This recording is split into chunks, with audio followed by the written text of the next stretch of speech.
Good day. Here are the top stories from the Philippine News Agency. President Ferdinand R. Marcos Jr. Wednesday signed into law Republic Act number 12019 or the Loss and Damage Fund Board Act, which grants juridical personality to the Loss and Damage Fund Board.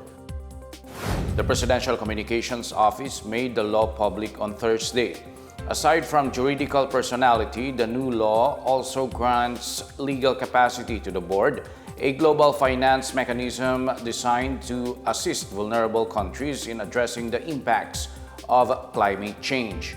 Under RA 12019, the board now has the authority to contract, acquire, and dispose of property and initiate legal proceedings. It is also empowered to negotiate and enter into a hosting agreement with the World Bank, which serves as the interim trustee and host of the Fund's Secretariat. The Philippines was recently selected to host the board of the Loss and Damage Fund. This fund, established under the United Nations Framework Convention on Climate Change and the Paris Agreement, aims to support developing nations in addressing both economic and non-economic losses associated with climate change, including extreme weather events and gradual changes.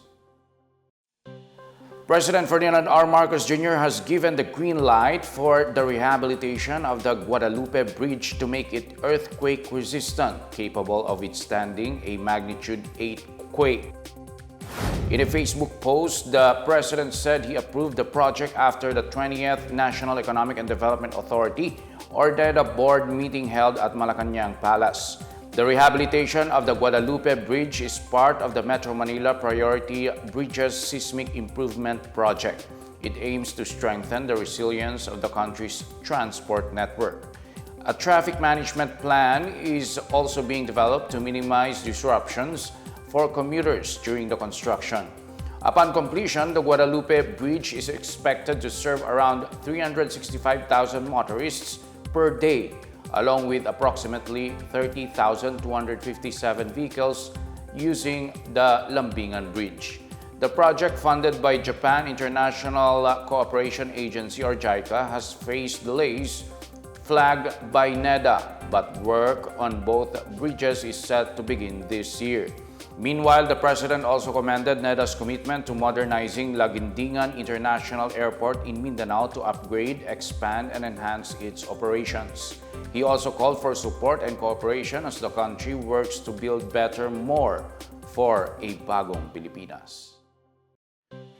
The Metro Rail Transit Line 7 is expected to begin partial operations by the last quarter of 2025, according to the Department of Transportation. During a budget hearing in the House of Representatives, DOTR Undersecretary Jeremy Regino said the stretch of the MRT-7 from North Avenue Station to Quirino Station is on track to be operational by late next year. However, the San Jose Station in San Jose del Monte, Bulacan is projected to be operational by 2027 at the earliest. Regino added that in a worst-case scenario, the station could be completed by 2028. The MRT-7 is a 22-kilometer rail project with 14 stations, including key stops at Quezon North Avenue Joint Station, Quezon Memorial Circle, University Avenue, Tandang Sora, and San Jose del Monte. Once fully operational, the MRT-7 will cut travel time from Quezon City to San Jose del Monte in Bulacan to just 35 minutes and is expected to serve up to 300,000 passengers in its first year of operation. In news overseas, the Philippine missions in the United Arab Emirates are encouraging overstayers to avail of the amnesty program of the UAE government. The Philippine Embassy in Abu Dhabi and Philippine Consulate General in Dubai said Filipinos who have concerns regarding their immigration status may avail of the 2-month amnesty program that will start this Sunday, September 1, 2024. The Embassy and Consulate General said this initiative will give them the opportunity to regularize their stay or to return home without facing legal consequences. They added that those who cannot find legitimate employment in the UAE will be able to return to the Philippines and re-enter with the appropriate visa. The embassy and the consulate assured that their personnel are ready to assist those in need of repatriation and other services. The amnesty program, meanwhile, does not cover people who violated visa rules or fled from their sponsors after September 1. This is the fourth amnesty implemented through the UAE Federal Authority for Identity, Citizenship, Customs, and Port Security since 2007. The Department of Agriculture has approved the limited importation of yellow onions in time for the upcoming holiday season.